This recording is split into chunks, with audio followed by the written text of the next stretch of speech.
Welcome to Sweet Dreams Storytelling, where we unwind, relax, and drift into dreamland. I'm your host, Mike, and I'm so glad you're joining me tonight. Let's get cozy and settle in. Story for this evening is The Island Where the Clocks Sleep. Chapter 1, The Last Tick. The office hummed with fluorescent stillness. It was the kind of sound you only noticed when your body started to forget how to breathe. Mara sat beneath that white noise, surrounded by cubicles, her screen filled with numbers and notifications that flickered like distant storms. She had stopped understanding them hours ago. Her eyes drifted to the corner of the monitor. 9:47 in the morning. She had already checked the time 12 times since 8. Each glance left her heavier. Coffee sat cold beside her keyboard, stained with yesterday's lipstick. A crusted ring had formed at the edge of the mug. She couldn't remember when she'd last tasted it. Sticky notes were scattered across her desk like frantic thoughts. Client call, urgent follow-up, reschedule review, please respond. She had stopped responding.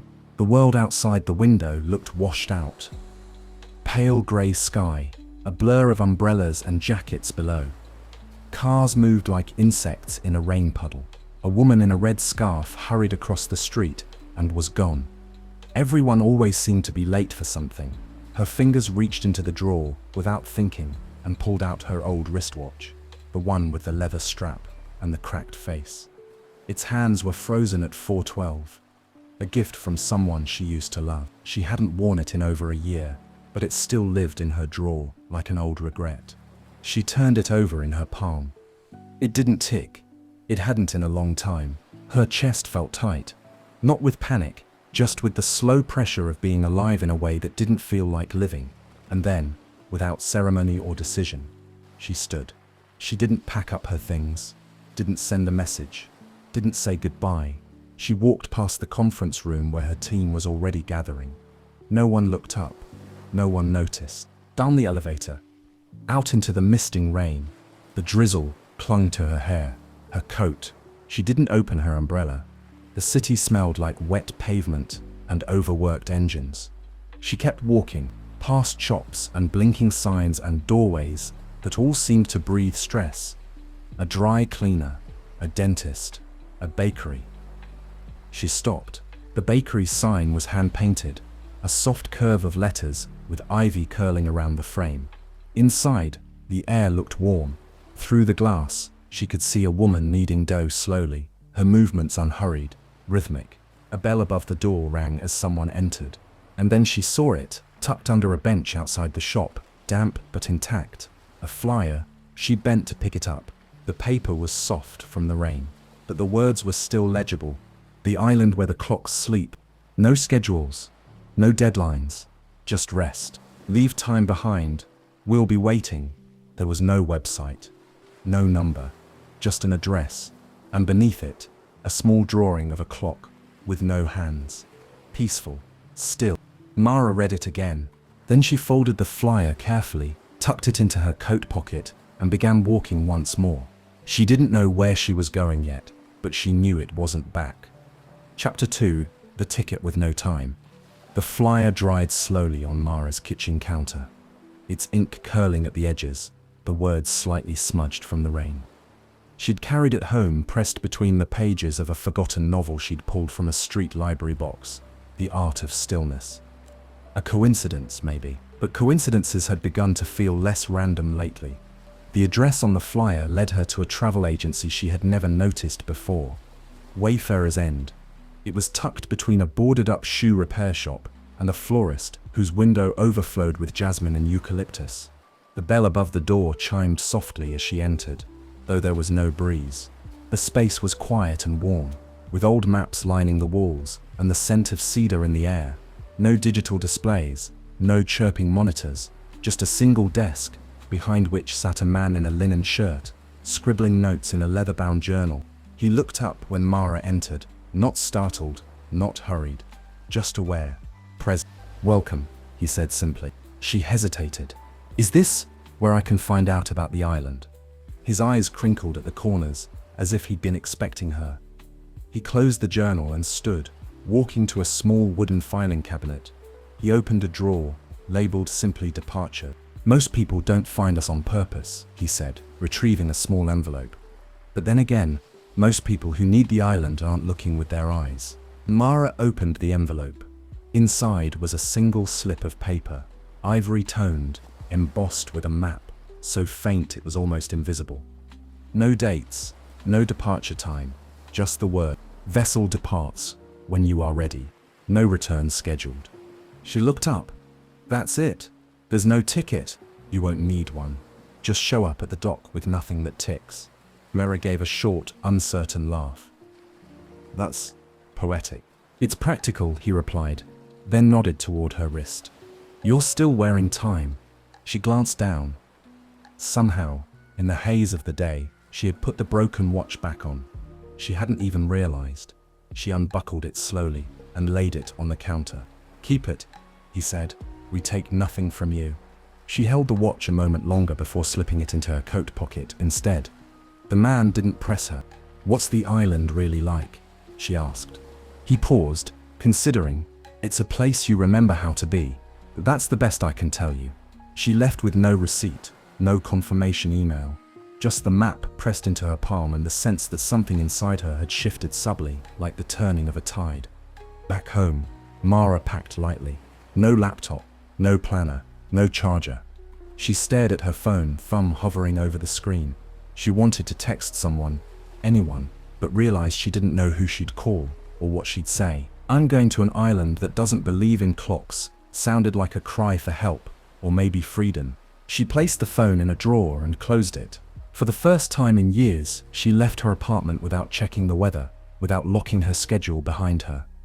She left with a duffel bag of soft clothes, a book she hadn't read, and a heart that beat both too fast and just right.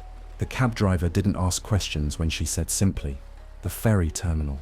They drove in silence, the city rolling past her window like a movie on mute.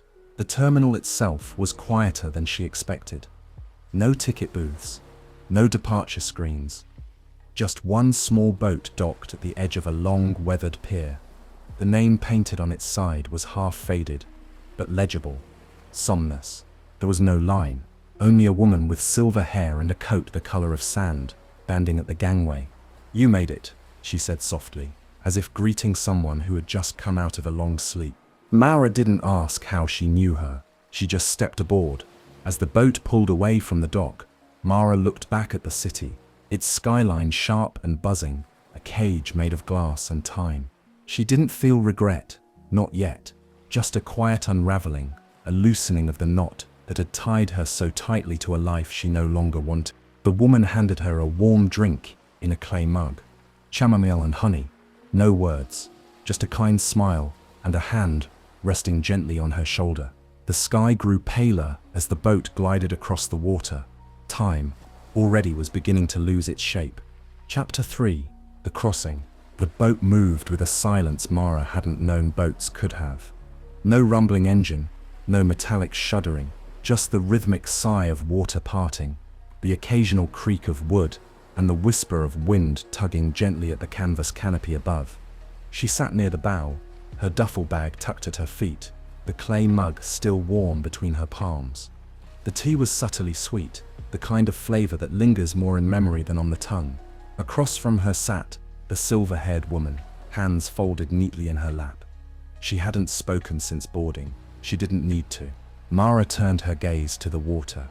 It stretched in all directions like liquid glass, pale and smooth, unbroken by buoys or birds. The horizon was a soft blur between sky and sea, as though the world had quietly forgotten its edges. There were no other passengers. "Does this boat always run empty?" Mara asked, her voice careful, as if not to disturb the peace. "Always full," the woman replied without opening her eyes. Mara blinked. Full of what? Departures. Silences. People leaving what no longer fits. The answer didn't confuse her, though she wasn't sure it made sense either. It didn't have to. Time began to loosen. Minutes passed, or hours perhaps. There was no way to tell. Her phone, tucked deep in her bag, remained off. Her watch, the broken one, she hadn't brought. The sky shifted slightly in hue, not brighter or darker, just different. Mara drifted in and out of thought. She remembered being 10 years old, standing on the back porch of her childhood home, watching fireflies blink against the dark. She hadn't worn a watch then either. Summer had stretched like an ocean. No school, no plans, just air and light, and the possibility of anything. When had that feeling disappeared? She looked at the woman again. Her eyes were open now, watching Mara, not with scrutiny, but with deep and unspoken understanding. "Do you know what time it is?" Mara asked, more out of habit than need. "There are no clocks on this boat," the woman said. "Only crossings." Mara didn't ask more. She looked over the edge and watched the wake unravel behind them, like thread being pulled from the past. At some point, the clouds shifted, revealing a patch of soft sunlight that blanketed the deck. Mara closed her eyes and leaned back. The warmth was not hot or sharp, just enough to soften her muscles. Her shoulders, tense since the day she could remember, began to ease. Her jaw loosened, her breathing slowed. She did not sleep, exactly, but she stopped needing to be awake. Later, though she could not say how much later, the woman stood and said gently, "We're here." Mara sat up. In the distance, the island rose from the water like a forgotten poem, rolling green hills, folded into each other, dotted with small, curved rooftops and flowering trees. A gentle mist hovered along the shoreline, not obscuring the view, but softening it, like a memory just out of reach. She stepped off the boat barefoot. No dock, just soft sand and a weathered path winding into the trees. The air smelled of salt and something faintly citrus, something alive. There were no porters, no taxis, no welcome banners, just the island, waiting. The woman stayed behind on the boat, already preparing for the next crossing, whenever that would be. Mara looked back once. "Will I see you again?" she asked. "Only if you try to leave before you're ready," the woman said with a gentle smile. Then the boat pulled away, silent as before, disappearing into the silver horizon. Mara turned toward the inland path. She didn't know what time it was. She didn't need to. Chapter 4: Arrival. Where Time Sleeps. The path from the beach meandered like a stream, not straight, not marked, just worn by many quiet feet before hers. Ferns brushed Mara's calves as she walked. Sunlight filtered through the trees in soft gold ribbons, and birds she couldn't name sang songs with no rhythm, no repetition, just gentle bursts of sound that felt like calls and more like breaths. There were no signs, no maps, no welcome placards. And yet she didn't feel lost. Eventually, the trees gave way to a clearing, and the village emerged like a dream surfacing slowly from the dark. It wasn't a resort. It wasn't anything she had expected. There were no grand villas or manicured lawns, just homes, hand-built, mismatched, beautifully imperfect. Some made of wood and clay, others of stone and thatch. Painted shutters in faded pastels, flower boxes overflowing with basil and lavender. Children played in a shallow stream nearby, building cairns from smooth river stones. An old man was napping in a hammock beneath a fig tree, his mouth open slightly, breathing in the peace of the place. No one rushed. No one stared. No one asked her name. Instead, a woman in linen overalls and bare feet simply waved from a porch and pointed down the path. A gesture that said, "You're expected." The path curved again, leading Mara to a small pale blue house tucked at the edge of a wild garden.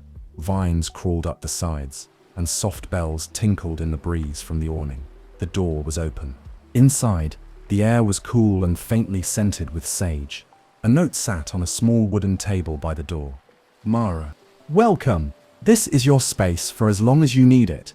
There's food in the pantry." The windows open wide. "The clocks here don't tick. Lanny." She ran her fingers over the handwriting. It was soft and looping, confident in its simplicity. The house had one bedroom, a window seat overlooking the hills, and a small kitchen filled with mismatched dishes and bundles of drying herbs. A hand-thrown ceramic pitcher sat in the sink, half full of water. The shelves held no microwave, no numbered dials, no devices that hummed or beeped, just jars of dried tea leaves, hand-carved wooden utensils, and a single oil lamp resting by the bed. She opened a cupboard and found mugs of all shapes and colors. None matched, She picked a small one with a crackled glaze and filled it with water. It tasted clean, like something that had never been rushed. On the wall in the living space hung an old clock, but it had no hands, just a smooth round face, sun-faded and calm. The absence of ticking was so complete, it took her breath away. She sat on the edge of the bed. The blanket was woven from thick, textured fibers that smelled faintly of sunlight and salt. She didn't unpack. She didn't make a to-do list. There was nothing to prepare for, no agenda to catch up on. Outside, a soft wind moved through the trees. Somewhere in the village, a dog barked once, then went quiet again. The silence wasn't empty, it was full of space, of breath, of a rhythm she hadn't felt since childhood. The kind of silence where you could hear yourself return. Mara lay down, not to sleep, but to arrive. She closed her eyes and inhaled deeply. Her breath didn't feel trapped in her chest, the way it had in the city. It moved slowly, naturally, as if the air was teaching her how to breathe again. At dusk, the village came alive, not with noise, but with presence. Doors opened, candles flickered in windows. People emerged without hurrying, gathering not for any reason but simply to be near one another. Mara sat on her porch, watching them. Someone passed and offered her a piece of flatbread still warm from the oven. No words were exchanged. Only a soft smile, an acknowledgement. You are here, that is enough. She ate in silence. That night, lying in bed with the windows open, Mara listened, not for cars or sirens, but for the steady murmur of a world that had nothing to measure. Somewhere on the island, she imagined a room filled with broken clocks, their hands gently removed, the ticking stilled like hearts allowed to rest at last. As she drifted towards sleep, she felt the last bit of the old world loosen its grip. Here on this island, she would not be counted. She would be. Chapter 5. The House with No Hands. Mara woke to the sound of birdsong, not the squawk of pigeons or the shrill cry of city sparrows, but a soft tonal chorus, as if the trees were singing morning into being.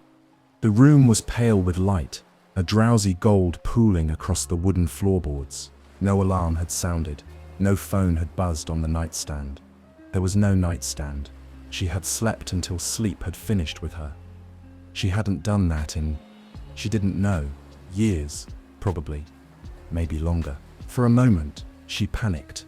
Her hand reached instinctively to her side, searching for a phone, a clock, anything to anchor herself in time. There was nothing, only the slight weight of the blanket, the creak of the house settling, and the sound of distant footsteps crunching across gravel outside. She sat up slowly, disoriented, in the way people often are in unfamiliar rooms, but this was different. This wasn't a foggy mind scrambling to find its bearings.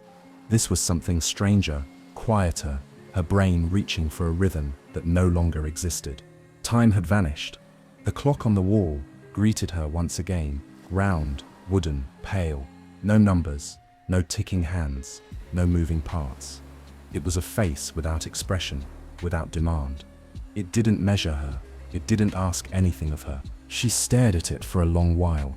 In her old life, time had been everywhere. Her wrist, her wall, her screen, her calendar, her body. Each minute had been accounted for, budgeted, optimized. Time was money. Time was pressure. Time was all. But here, time had no dominion. And in the absence of being watched by the minutes, something inside her began to exhale. She rose from the bed and padded barefoot to the kitchen. The floorboards were cool and worn smooth from years of quiet footsteps. A kettle sat on the stove, old, blackened from use, waiting without hurry. She found tea leaves in a jar labeled only bright morning, scooped them into a strainer and boiled water by feel. There was no temperature gauge, just the rising hiss of heat, the curl of steam, and the dance of scent as the leaves opened in the cup. She sipped it slowly by the window, watching the village stir awake in its own gentle way. There were no routines here, at least not one she could discern. Some people wandered down paths with baskets. Some sat already in gardens. Some lounged in hammocks. The children she'd seen the day before were now picking fruit from a low tree, giggling softly as they bit into oranges still warm from the sun. And no one wore a watch. Later that morning, or perhaps early afternoon, there was a knock at the door. She opened it to find a woman with curly dark hair piled into a loose bun, her arms wrapped around a bundle of linens and a loaf of something that smelled like rosemary. "You must be Mara," the woman said. "I am," Mara said. "Or at least, I think so," the woman smiled. "You were. Let's see who you become." She held out the bundle, fresh sheets, and something to eat. "I'm lying." The name tugged at her memory. "You left the note." "I leave the notes for all new arrivals. They always come to the right place." Mara took the items, unsure how to thank someone in a place without transactions. "Come by the garden later," Lani said, stepping back. "We harvest when the plants are ready, not when the schedule says. It teaches you something about time." Then she was gone, the scent of rosemary lingering behind her like a trail. That afternoon, Mara wandered the house. She found small details that would have gone unnoticed before: the brushstrokes on the walls, where someone had painted over old cracks, a tiny handprint in the corner of the bathroom mirror, the sound of wind moving through the open eaves. The home had aged gracefully, lived in by those who hadn't rushed through it. In the living space, she noticed something curious: a box beneath the window seat, carved with delicate spirals. Inside were objects, old photos, small books of poetry, a child's drawing of a dog. But most strangely, there were clocks, dozens of them, pocket watches, travel clocks, even a sundial, each one stilled, handless, or hollowed. She held one of them gently in her palm, a silver watch with no glass, no hands, just the ghost of where time once lived. Attached to it was a slip of paper. "Once it told me when to leave. Now it reminds me how to stay." That night, she lit the oil lamp by the bed. The flame flickered low and slow, casting soft shadows on the ceiling. She lay under the blanket and stared at the clock on the wall again. Still no hands. Still no ticking. And yet she felt the day had passed, not in hours but in experiences. In the quiet she understood something simple and deep, that life wasn't made of minutes, but of moments. And without being chased by time, she could finally begin to feel them. Outside, the wind rustled the trees. Inside, the clock slept, and so did she. Chapter 6. The Sound of Unmeasured Days. At first, Mara tried to track the days by the light. She noted when the sky turned gold, and when the cicadas grew louder, when the breeze shifted cooler through the trees, and when the village quieted in the evenings. But even that instinct to categorize the day into parts slowly began to fade. There were no chimes, no distant bells, no hourly reminders to reset her attention. The village lived according to other cues, ones Mara had long forgotten how to hear. She found herself waking when her body stirred on its own, eating when she felt hunger rather than when the clock told her it was time. At first it was disorienting. Her stomach would rumble hours before she expected it to, or not at all. Her energy dipped and rose unpredictably. Naps came in mid-conversation, or while sitting under a tree, her head resting against the bark, the warm breeze combing through her hair. Without clocks, the day was no longer linear. It became a circle, or maybe something even softer, a spiral, a tide, a rhythm that pulsed gently beneath everything. One morning, if it was morning, Mara woke to the sound of rain. But this rain didn't sound like city rain. There were no gutters rushing, no distant car tires slicing through puddles. The droplets here fell like whispers, tapping leaves and rooftops in a soft percussion that seemed improvised and yet somehow orchestrated. She lay in bed and simply listened. The rain wasn't hurrying, and so neither did she. When the rain faded, she stepped outside. The world smelled rich, earthy, and green, like moss and pine, and something older still. The path behind her house was slick and glowing with reflected sky. She followed it. The village, too, had softened. People moved slower after the rain, their sleeves damp, their hair clinging to their foreheads. No one apologized for wet footprints. No one scurried inside. She passed an open-air pavilion where a small group sat weaving baskets from seagrass. No one looked up. No one kept time. Their hands moved, not by schedule, but by feel. Further along, she found Lini crouched beside a garden bed, fingers sunk deep in dark soil. A line of cabbage nestled beside marigolds, both damp and bright from the storm. Lani didn't look up right away, just continued her work, humming softly. When she did notice Mara, she smiled. "You're adjusting." Mara shrugged. "Or dissolving." "That too," Lani said. "They're often the same thing at first." That afternoon, or maybe evening, Mara wandered to the cliffs on the far side of the island. There, she sat with her legs dangling over the edge, watching the waves roll in, breathing in the salt-laced air. There was no reason to be there, no destination. She just felt like going. She began to realize how much of her old life had been constructed out of need, not true need, but timed need. Lunch at noon, emails by 5, workouts before 7. Now her days filled themselves not with tasks, but with feelings. She began to notice small things she hadn't had time for before.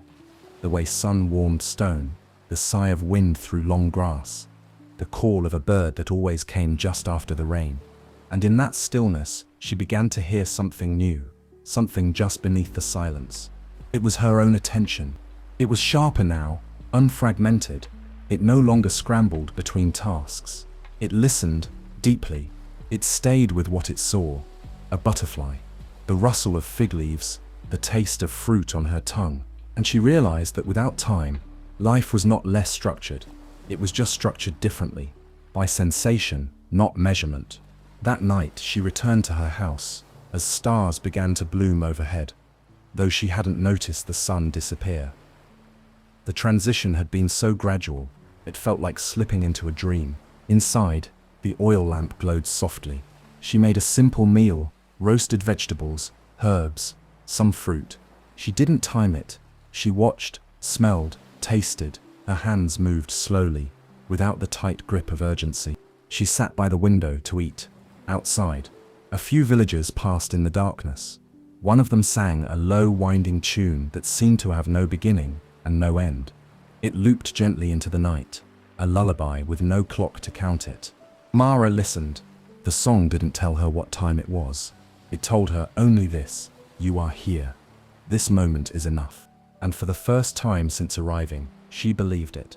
Chapter 7, Sleeping Past the Alarm That Isn't There. Mara slept deeply. So deeply, in fact, that she forgot to remember she was sleeping.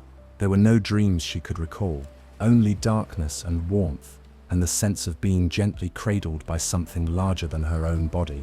When she opened her eyes, the room was already lit with a soft, pearlescent glow. Not dawn, not morning, just light, enough to wake her, but not command her. There was no phone vibrating under her pillow, no harsh alarm slicing through her rest with demands. No guilt that she had overslept. That word overslept didn't even seem to belong here. What would she be late for? She lay still, letting her breath find its rhythm. In her old life, she'd always woken with a jolt, thoughts firing before her eyes were even open. Meetings today, deadlines. Was that email ever answered? Did I oversleep? What time is it? Here, nothing shouted. Not even her thoughts. She stretched slowly, the way cats do, spine lengthening like a thread being gently pulled. Her body felt less like something she had to manage and more like something she could simply be inside of. She didn't count the hours she had slept. She didn't want to. Instead, she rose with curiosity, not obligation. Down in the kitchen, a bowl of pears sat ripening in the window. She sliced one open and ate it over the sink, juice dripping onto her wrist. The flavor startled her, intense, honeyed, earthy. She wasn't used to tasting her food like this. Not fully, not without multitasking or distraction. There was no coffee pot. She hadn't even missed it. Outside, the village moved in slow harmony. Some neighbors were already at work, repairing a fence, tending goats, hanging sheets between trees to dry. Others lingered on porches or stood talking quietly by a fire pit where bread was being baked in a clay oven. No one appeared rushed. No one checked a wrist or a screen. They weren't late. They were here. She wandered toward the garden near Lani's home and found her seated on a woven mat, slicing open pomegranates and humming. There was no sign that Mara had missed anything. No glance at an invisible clock. No good morning with a hint of passive judgment. Lani looked up, smiled and said, "You woke." It wasn't a question. Yes, Mara said. I think I did. Lani patted the mat beside her, and Mara sat. They said nothing else for a while. Just peeled fruit and tossed the skins into a basket. Red juice stained their fingers like watercolor. Later, Mara walked to the stream near the edge of the village. She lay back in the grass, eyes closed, listening to the steady trickle of water, the occasional rustle of birds in the reeds.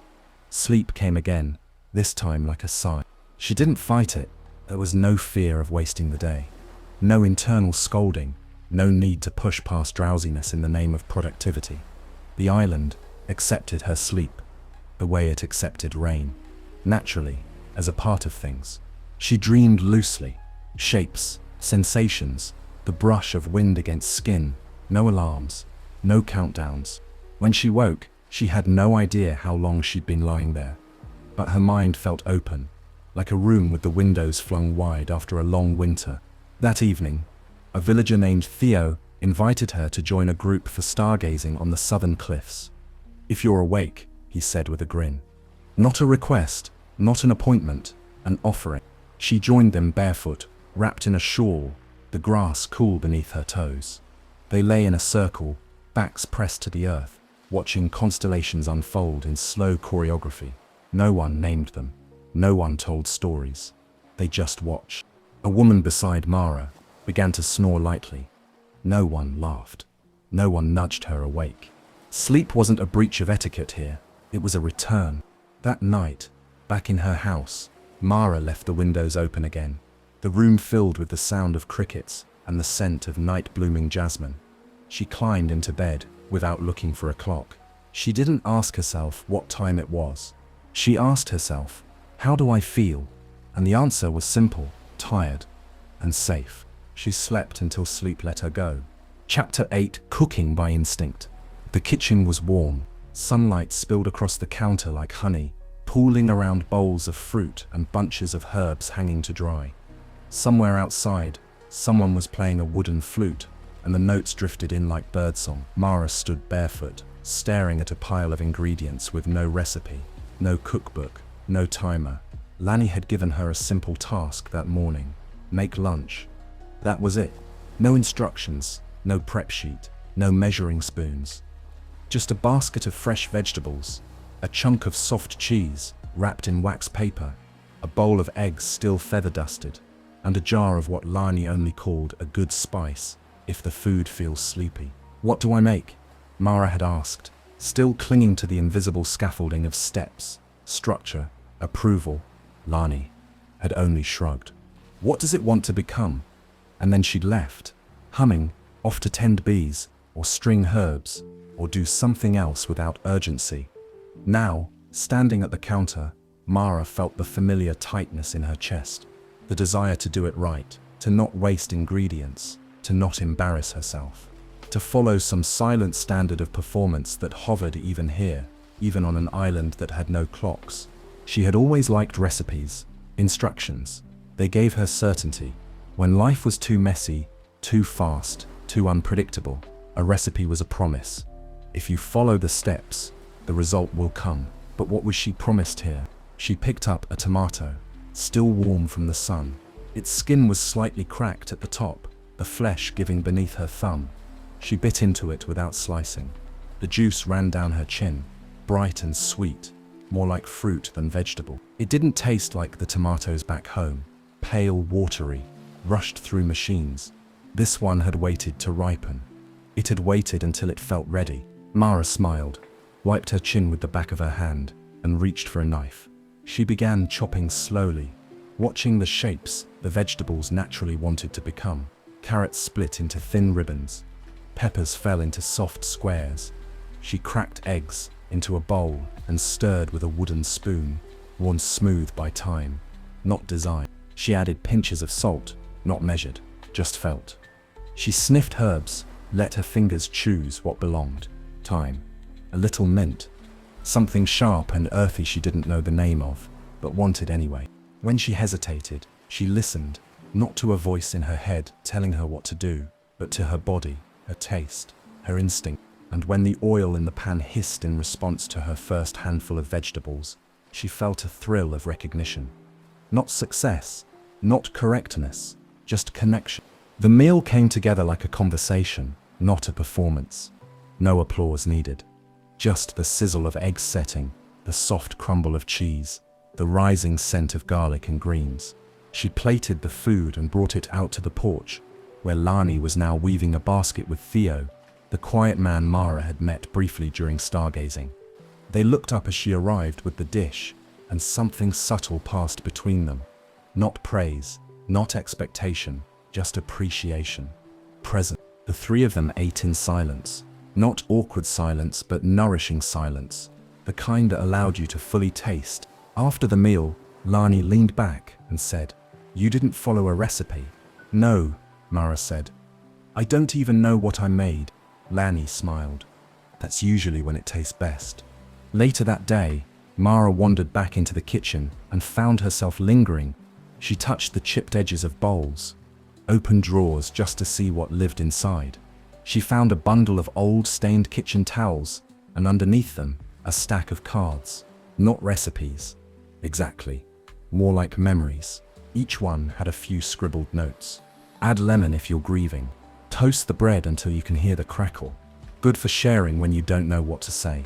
They weren't instructions, they were invitations. That evening, Mara roasted apples over a fire with honey and cinnamon. She hadn't meant to cook again, it just happened. She gave one to a boy who had been helping repair the stone path near her house. He took it without question, bit in and smiled. No thank you, no performance, just shared pleasure. Cooking had always been about timing, control, perfection. Here it was about feeling, generosity, and trust. Not just in ingredients, but in herself. That night, as she sat in the kitchen, the soft scrape of a spoon against an empty bowl, the only sound in the room, Mara realized something simple but profound. She was no longer cooking to impress, or to fuel herself for work, or to fill a gap in her day. She was cooking because she wanted to, because her hands, her hunger, and her instinct had begun to speak the same language. And they didn't speak in minutes. They spoke in moments. Chapter 9. Learning to breathe. Mara didn't realize how shallowly she had been breathing until the day she sat still, long enough to hear it. It was a warm afternoon, the kind that shimmered with drowsiness. The breeze moved like breath itself, curling through the long grasses and stirring the trees in low, secret conversations. She found herself drawn toward the far edge of the village, where the forest thickened and gave way to a shaded clearing she hadn't noticed before. In the center of the clearing was a circle of flat stones arranged with intention but no fanfare. Around it sat a handful of villagers, Lani among them, Theo too, each in silence, each with their eyes closed or gazing softly at nothing at all. No one was leading, no one was instructing, they were just being. Mara stood at the edge, unsure if she should approach. Lani opened one eye, smiled gently, and gestured to an empty stone beside her. Mara walked slowly, sat down. Silence greeted her. Not awkward, not heavy, just spacious. At first, Mara fidgeted, her fingers curled and uncurled in her lap. She felt the pull of instinct to check something, to plan something, to be useful, but there was nothing to check. No clock, no phone, no agenda. The stillness pressed gently against her, like water around a body beginning to float. And then, she heard it, her own breath, short, tight, barely brushing the top of her lungs. She hadn't noticed how often she held it, how frequently she paused it between thoughts, between tasks, between moments. Her breath had become something she used, not something she listened to. Now, with nothing else to focus on, it came into focus.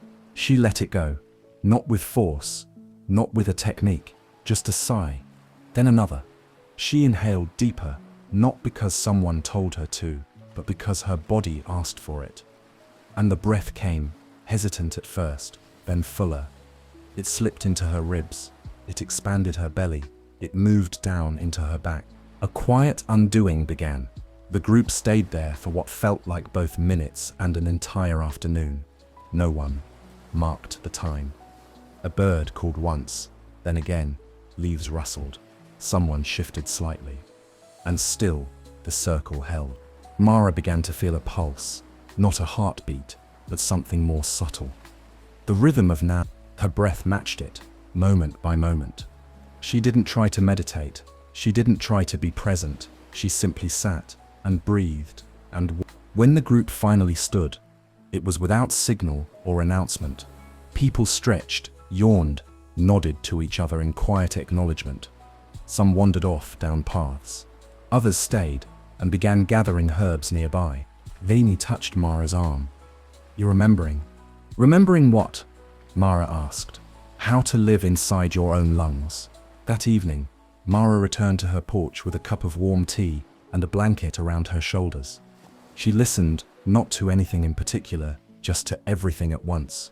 The chirp of insects, the crackle of someone starting a fire, the faint swish of the tide against distant stones. She placed her hand on her chest. In, out, no rush. Breathing wasn't a tool here. It wasn't a regulated ritual, a self-improvement tactic, a means to increase output. It was the most ancient permission.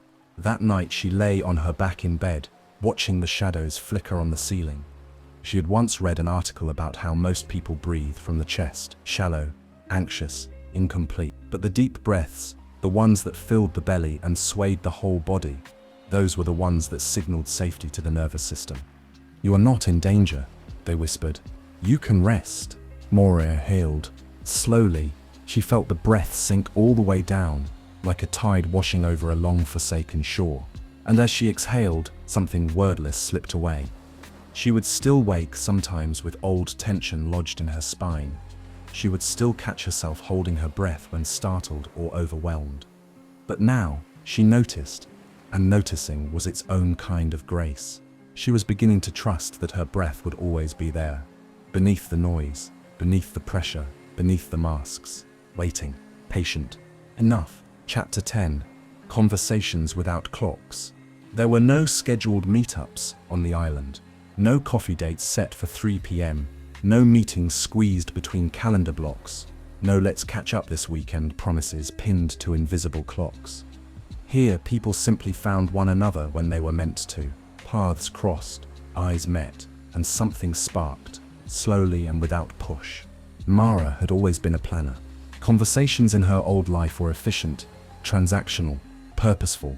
Every word had weight. Every silence had tension. But here, conversations floated.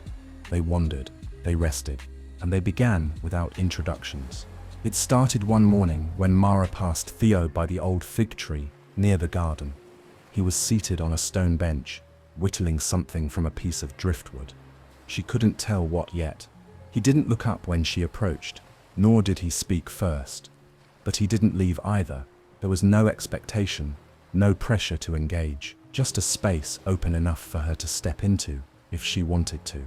So she did. She sat beside him quietly. The silence stretched, not uncomfortably but naturally, like a river flowing between them. He continued carving. She watched the breeze stir the leaves. A few minutes passed, or an hour. Eventually, Theo said, "It's easier when you don't try to say something right away." Mara didn't reply immediately. She just smiled. She understood. They spoke slowly. Not in volume, but in rhythm. Words were given time to land, time to breathe. No interruptions, no rush to fill space. The conversation unfolded not like a game of ping-pong, but like a dance, sometimes stepping forward, sometimes pausing, sometimes simply resting. They talked about simple things: the taste of the berries that grew wild along the North Trail, the way the sea turned silver before a storm, the quiet hum of the bees near Liney's garden. No one asked, "What do you do?" or "Where are you from?" Those were questions that belonged to measured lives. Instead, they asked, "What's something you've forgotten how to love? When was the last time you felt safe being quiet? Do you ever miss being interrupted?" Mara found herself answering without thinking, not because she needed to perform, but because her body trusted the space. Her voice didn't hurry, her words didn't tremble, and more than anything, she found herself listening. That afternoon, Theo led her to a shaded grove behind the orchard where a few others had gathered. They were building something, stones laid out in a pattern, not quite a wall, not quite a path. "What are you making?" she asked. An older woman, with hair like silver smoke, looked up and said, We'll know when it's done. They worked together in easy rhythm. Sometimes they spoke. Sometimes they didn't. Sometimes laughter broke the stillness, quick and surprising, like a splash of cold water. Sometimes tears came. No one shushed them. No one asked why. There were no hour-long chats or 5-minute catch-ups. There were just moments, and whether they were shared or solitary didn't seem to matter. Being near each other was enough. That evening, Mara and Theo sat again by the fig tree, watching fireflies rise like floating embers. He offered her a slice of plum from a wooden plate. She took it, sweet and cool. Back home, she said slowly, I had people I talked to every day, but I don't think I really spoke to them. Theo nodded. Out there, people talk to fill the silence. Here, we wait to see what the silence has to say. She didn't reply. She didn't need to. A long stillness followed, as soft as dusk. Then quietly, Theo said, I used to be a professor. Mara looked over, surprised. It was the first personal fact he'd shared. Economics, he added. I scheduled every part of my life, down to the minute. What changed? He smiled faintly. I missed too many real conversations, even the ones with myself. That night, as Mara sat alone on her porch, she thought about all the times she'd rehearsed answers, anticipated questions, timed her stories so she wouldn't bore someone, so she wouldn't take up too much space. And here she was, sitting in silence, saying nothing. And it felt like the truest conversation she'd had in years. Words would come, words would go. Some days she would speak deeply, other days not at all. But now she knew communication wasn't about volume or velocity. It was about presence, and for the first time, she didn't need to be heard to feel understood. Chapter 11. Stories in the Sand. The first time Mara saw the fire circle, it was already glowing. She had wandered down a path after dusk, drawn by a flickering orange pulse in the distance and the sound of something ancient, wood crackling, voices low and unhurried, the hush of an audience that wasn't waiting for entertainment but for truth. The path opened onto a stretch of dark sand, crescent-shaped and cupped between two gentle cliffs. There, villagers sat in a circle around a fire built low and wide, the flames dancing like hands casting stories into the air. No chairs, no amphitheater, just people gathered on blankets, on driftwood benches, or barefoot in the sand. The tide was out, revealing tide pools that shimmered like scattered mirrors under the moon. Lani caught Mara's eye and patted a spot beside her. You came, she said. I didn't know I was supposed to. You weren't, Lani replied, her smile quiet. That's how most of the best stories find us. A man with graying hair and a sea-worn sweater stood up slowly, not with performance in his body, but with reverence. He didn't clear his throat, he didn't raise his voice, he just began. I once lived by a train track, he said. The sound of the morning train was how I knew I was still alive. His story was simple, about a life defined by rhythms he didn't choose. Commuter trains, office elevators, microwave beeps, calendar pings, about the day the train didn't come and how it took him half the day to realize that silence wasn't a glitch, it was a gift. No one interrupted, no one recorded, no one told him to speed up. When he finished, he sat, and the fire shifted, and someone else stood. A woman with deep laugh lines shared a story about baking bread during a power outage in the city, how the silence in the apartment made the scent seem louder, fuller. It was the first time I tasted bread as if I'd never tasted it before. The stories weren't remarkable in the way Mara was used to. No punchlines, no drama, no perfect arcs. They were true, and that was enough. When it was Mara's turn, no one called on her, no one gestured. She just felt it, as if the silence had opened a space only she could fill. She stood slowly, heart pounding, not with fear exactly, but with unfamiliarity. She hadn't spoken to be heard in a long time, not like this, not without packaging. I used to write in secret, she said, her voice unsteady. Not because I wanted to be a writer, but because I didn't know how else to survive the world I was in. The fire crackled. I would write notes to myself in emails I never sent. I'd type them on my phone under the table during meetings. I wrote things like, I don't think I can do this anymore, or what would happen if I just stopped. She paused, her throat tight. Most of the time I deleted them. But sometimes I'd save them in a folder I named trash so no one else would look. A breeze moved across the beach. Someone shifted slightly. No one looked away.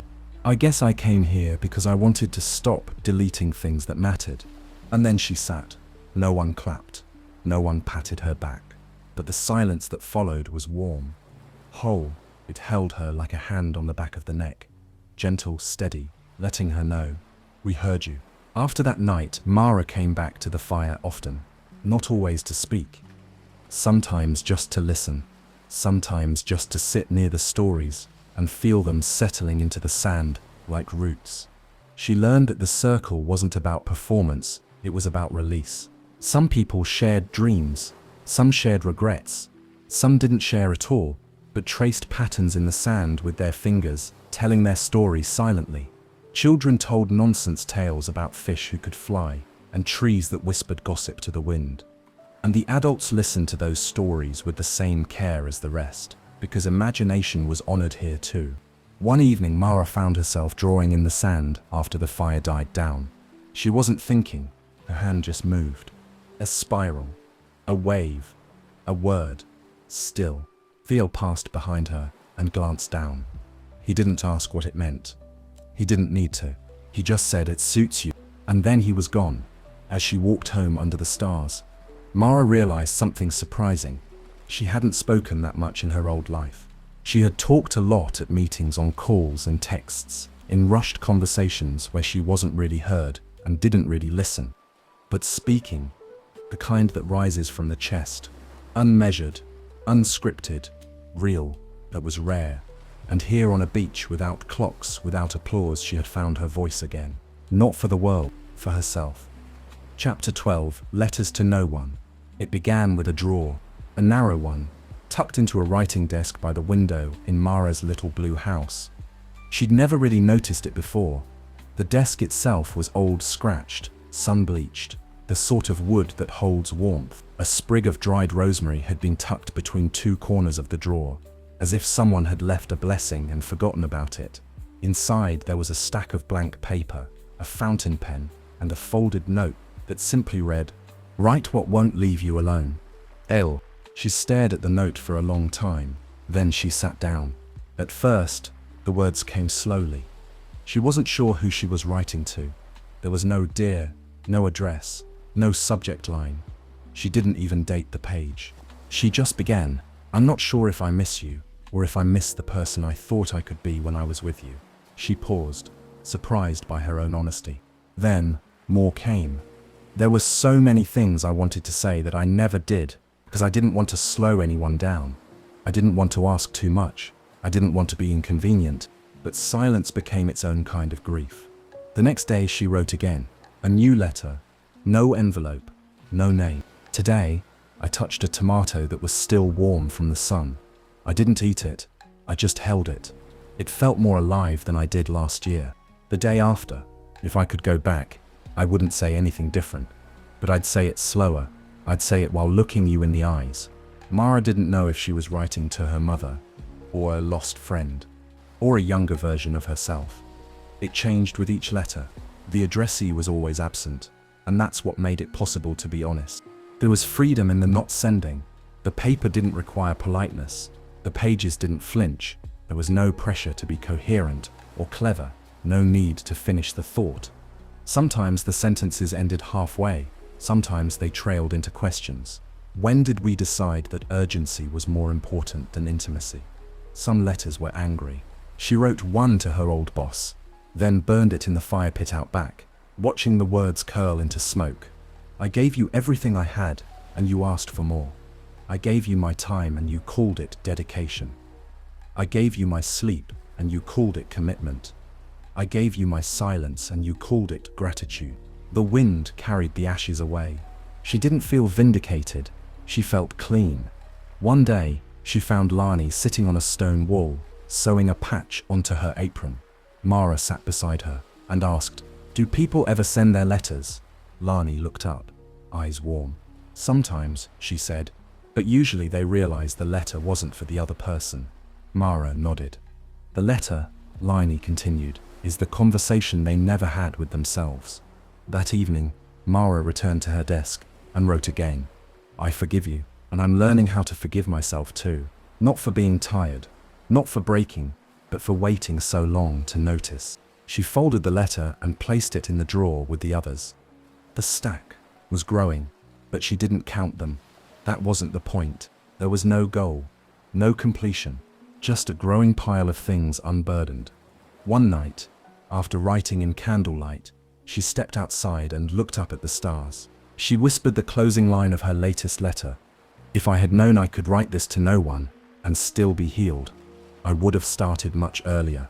And in the stillness, she felt something answer, not with words but with air. Warm, whole, enough. Chapter 13. The Ritual of Unwinding. It began with a question whispered near the fire. Lani leaned toward Mara one evening, a quiet smile on her face, and asked, "Are you ready to let go of it?" Mara didn't have to ask what it meant. Her hand instinctively moved toward her pocket. She hadn't worn the broken watch since arriving on the island, but she kept it tucked into her duffel bag under her bed. She didn't look at it, didn't touch it, but she knew it was there, a small weight of memory, of identity, of control, a relic of the person she used to be, the one who measured herself by deadlines, defined her worth by productivity, and carved her life into slices of efficiency. She swallowed. "I think so." Lani nodded. "Tomorrow at the low tide, bring it." The next morning, the tide pulled back, as if in quiet agreement. Mara walked alone down the stone path that led to the southern cove. It was a part of the island she hadn't yet visited, a place spoken of rarely, always in low, reverent tones. The path was woven with vines and hung with shells that clinked in the breeze. Each step felt less like movement and more like memory. She reached the shore and found a small group gathered in silence. Lan, Theo, a handful of others, who had become familiar in her time here. No one spoke. They stood around a tide pool, so clear it reflected the sky like glass. In the center of the pool, a wooden platform bobbed gently on the surface, tied to a stone with a single ribbon of seagrass. One by one, each person stepped forward and placed something on the platform. A photograph, a torn notebook, a folded tie, a cracked phone screen, a silver pen. Mara understood these were offerings, symbols of the lives they had lived before, objects once carried like armor. She reached into her pocket and held the broken watch in her hand. Its weight was familiar, almost warm. She turned it over, ran her thumb across the cracked face. The hands were still frozen at 4:12. The moment she had left the office, the moment she had walked away, the last tick. She breathed deeply, then stepped forward and placed the watch gently among the other objects. No ceremony, no speech, just presence. Lani stepped forward and untied the seagrass ribbon. The platform began to drift slowly toward the sea. There was no dramatic farewell, no wave to crash. The platform moved like a thought being released. Mara watched as the tide carried it farther from shore, and with it, a version of herself she no longer needed to carry. The group stayed, still and silent, until the platform disappeared beyond the cove. Then Lani broke the quiet with a single phrase. "Time doesn't leave us, we leave time." No one replied. No one needed to. Later, as Mara sat by the water's edge, wet sand cooling her ankles, she felt something new settle inside her. Not relief, not catharsis, but space. The kind of space that follows surrender. She closed her eyes and noticed that she was breathing differently. Slower, deeper, more like the island itself. Patient, wide, unmeasured. For the first time, she didn't feel like she was healing from her old life. She felt like she was healing into a new one. That night, she lay in bed with the windows open, the scent of salt and earth drifting in, and she whispered a soft goodbye, not to the watch, not to time, but to the person who once believed she had to be ruled by it. She did not replace the watch. She wore nothing on her wrist. Instead, when she wanted to know how she was doing, she didn't check the time. She checked her breath. Chapter 14. Remembering the body. There had been a time when Mara's body was a stranger to her. She'd carried it through subways and meetings and cold office chairs like a vessel she was expected to maintain. She fed it, she clothed it, she scheduled it, Workouts, sleep, doctor's appointments, all plotted on a calendar like routine maintenance on a machine. But she hadn't really lived in it, not in the way she did now. It started with the morning walks. Not purposeful hikes, just barefoot wanderings along the moss-lined paths that curved through the woods and out toward the sea. Sometimes she walked to warm her feet, sometimes to feel the dew, sometimes simply to follow the wind. She noticed the way the ground spoke to her soles. Gravel humming, grass whispering, sand pulling gently with each step.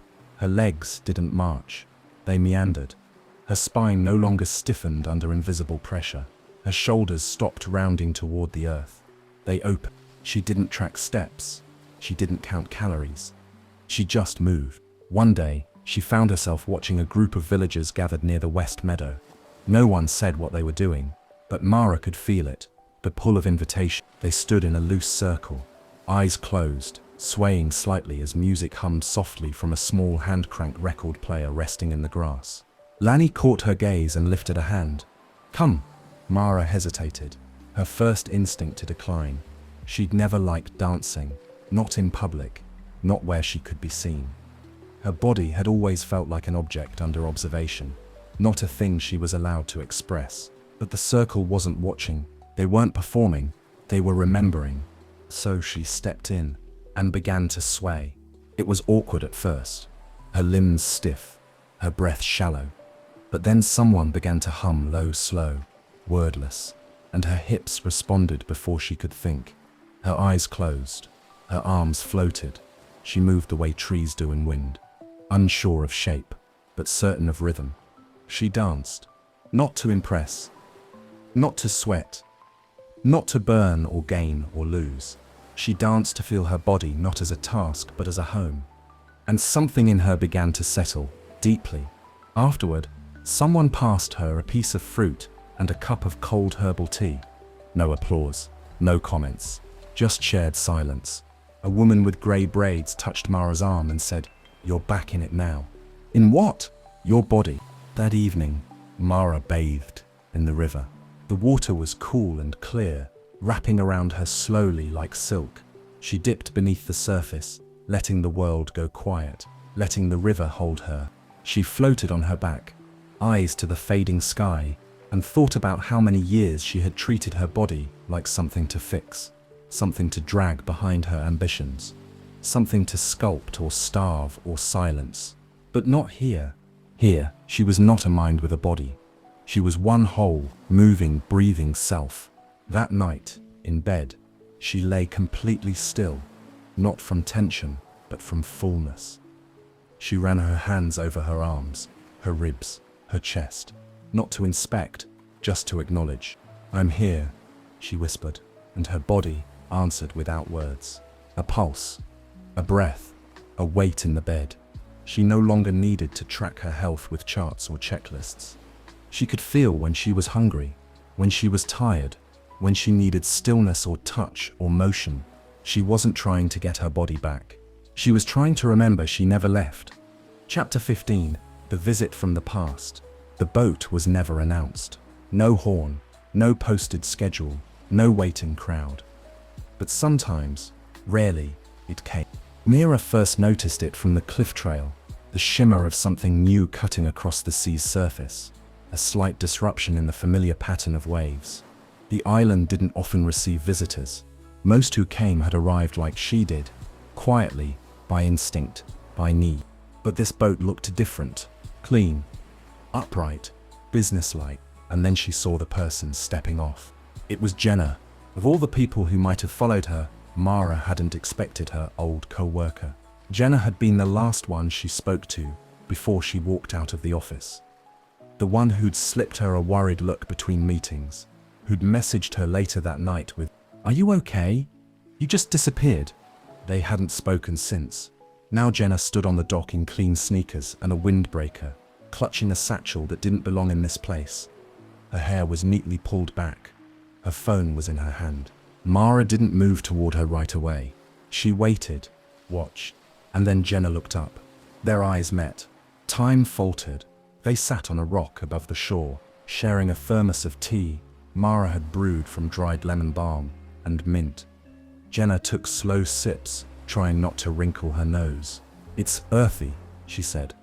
"That's the point." A pause. Then Jenna said, "You look different." Mara raised an eyebrow. "Better or worse?" "Both," Jenna said honestly.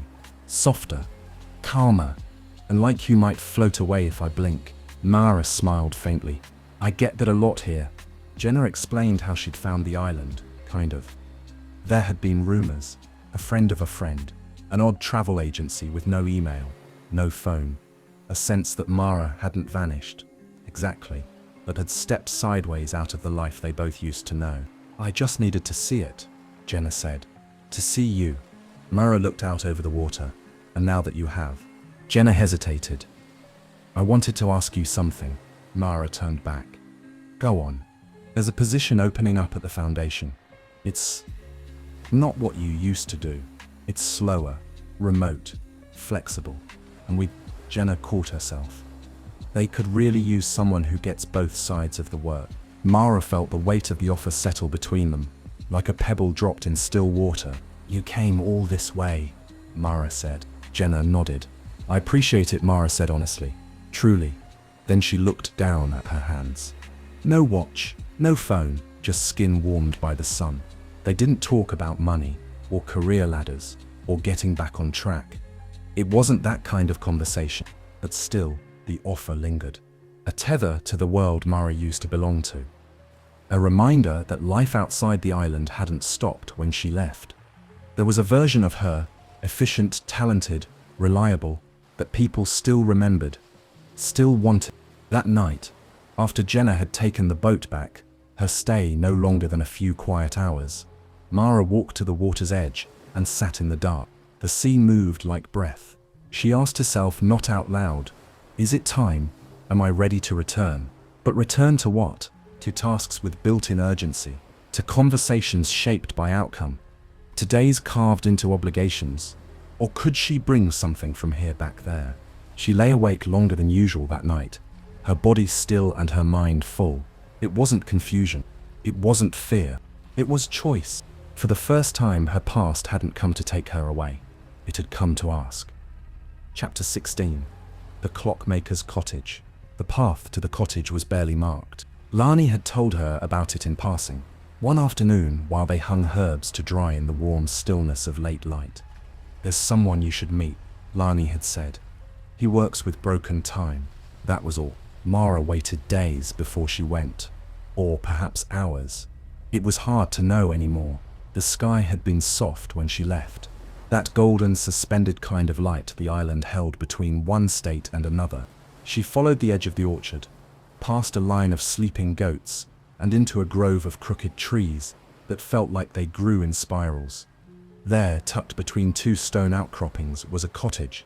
It was small and round and partially sunken into the hillside, as if time had tried to bury it, but gave up halfway. The door was open. Inside, the air smelled like cedar and oil. A gentle ticking sound echoed through the room, but not regular ticking. No rhythm, just occasional clicks, whirs, and the subtle exhale of tools against metal. And the man, he was seated at a wooden workbench, hunched over a half-disassembled pocket watch, his fingers moving with slow, precise reverence. He didn't look up when she stepped in. "You're Mara," he said. It wasn't a question. She blinked. "How did you know?" He tapped the tip of his tiny screwdriver against the table. "People only find this place when something inside them is ready to come apart." She stepped closer. His hands were weathered, strong, not hurried. On the table lay pieces of clocks, open faces, gear wheels, empty casings, but none of them were being fixed. They were being dismantled. She stared. "You don't repair them?" He smiled without looking up. "No, I listen to them. Then I take them apart." "Why?" He set down the watch and finally looked at her. His eyes were soft and strangely young, as if untouched by deadlines. "Because sometimes the only way to free something trapped inside is to stop measuring it." He gestured to a shelf behind him. Mara turned. It was lined with dozens of timepieces, wall clocks, pocket watches, sand timers, all broken, all open. Some had springs unwound like threads of silver hair. Others had their hands removed entirely, their faces wiped smooth. And yet, none of them felt empty. They felt quiet, like they had been released from duty. The clockmaker reached under his bench and pulled out a small wooden box. "This is yours," he said. Mara opened it slowly. Inside was her broken watch, the one she had placed on the floating platform during the ritual of unwinding. She looked at him, startled. "I let this go." He nodded. "You did, but the sea brought it here. Not everything wants to be lost. Some things want to be transformed." She held it in her palm. It looked different, polished, emptied. The face was now a smooth disc of wood. No glass, no hands, only stillness. "What do I do with it?" she asked. "Keep it," he said, "but not to tell time." "Then what?" "To remind you that you are not late." Mara stayed in the cottage for a long while. She didn't speak much more. Neither did he. They moved in a silence that felt sacred. He continued to take apart old clocks, murmuring to them like they were old friends, finally being allowed to rest. And Mara watched, breath slow, body soft. She realized then, time had not been her enemy. It had simply been a cage, misused. Now, without it ticking beside her every thought, she could hold it like this watch, empty of pressure, full of memory, not as a master, as a mirror. When she left, the watch sat warm in her pocket. She didn't wear it. She didn't need to, but she knew when she touched it, it would remind her. She was allowed to move slowly. She was allowed to arrive. She was allowed to be whole, even outside this island. Chapter 17, The New Rhythm. Mara didn't decide all at once. There was no moment where she sat bolt upright and said, "I'm ready." No revelation. Under a moonlit sky, no words carved in sand by fate. The feeling came like the tide, quiet, persistent, impossible to ignore. She noticed it in small ways. One morning, while weaving a basket with lining, she realized her hands were no longer trembling. Not from caffeine or fatigue, not from urgency. They were steady. Another day, she caught herself humming a tune she didn't know while kneading bread dough. Her shoulders rolled back as she moved, loose and instinctive. And once, she woke in the middle of the night, not from a nightmare, not from anxiety, but from a deep calm. She simply opened her eyes, stared at the ceiling for a while, and thought, maybe I'm not afraid anymore. That was when she began to wonder if she could live this way somewhere else. Not return to the life she had, but build one in its image. Slow, soft, spacious. A life with fewer pings and more pauses. Fewer goals, more presence. Not against time, but outside of its tyranny. She began making small preparations. She walked more frequently to the far side of the island, the one that faced the mainland, and watched the line of sky where distant city lights once shimmered faintly. They didn't disturb her anymore. They didn't call her back, but they didn't repel her either. One morning, she asked Theo, "Have you ever left?" He nodded. "Twice." "What was it like?" "Strange," he said. "At first the noise hurt. Everything buzzed. Everything expected something from me." "Did you go back to work?" "No," he smiled. "I went back to life. Just a quieter one." She liked that answer. The villagers didn't try to convince her to stay. That was never the point of the island. They simply said, "Take it with you. Don't let time reclaim you." Rest is not a place, it's a way of being. Liney gave her a cloth pouch of dried herbs for tea. "When you forget," she said, "drink this and breathe until you remember." Theo handed her a small carved token, a piece of driftwood worn smooth and marked with a spiral. "When things move too fast, hold this and let it slow you." Mara packed lightly. Not because she had to, but because she wanted to. She didn't need much anymore. She kept the watch the clockmaker had given her. Smooth, handless, whole. Not as a tool, as a reminder. On her final evening, she sat on the same beach where she had first listened to stories by firelight. No one told stories that night. They just watched the stars come out, one by one. No rush. Mara leaned back, her head resting on folded arms, and thought, this isn't the end. It's the beginning of a rhythm. I get to choose. Not a schedule, a pulse. A life lived in breath, in instinct, in presence. She didn't know exactly where she would go, but she knew how she would go. Slowly, kindly, without measuring. Chapter 18. leaving the island, keeping the stillness. The morning she left, the sky was soft with mist, the kind that catches in your eyelashes and makes the world feel closer, quieter. There was no send-off, no gathering, no farewell party, just a handful of villagers standing by their windows or doorways, hands lifted in a silent wave, as if to say, you don't have to leave it all behind. You're taking the important part with you. Mara stood at the edge of the dock with her bag slung over her shoulder, light, worn, and mostly empty. Inside, a few clothes, the cloth pouch of herbs from Lunny, Theo's driftwood token, and the smooth, handless watch. That was all.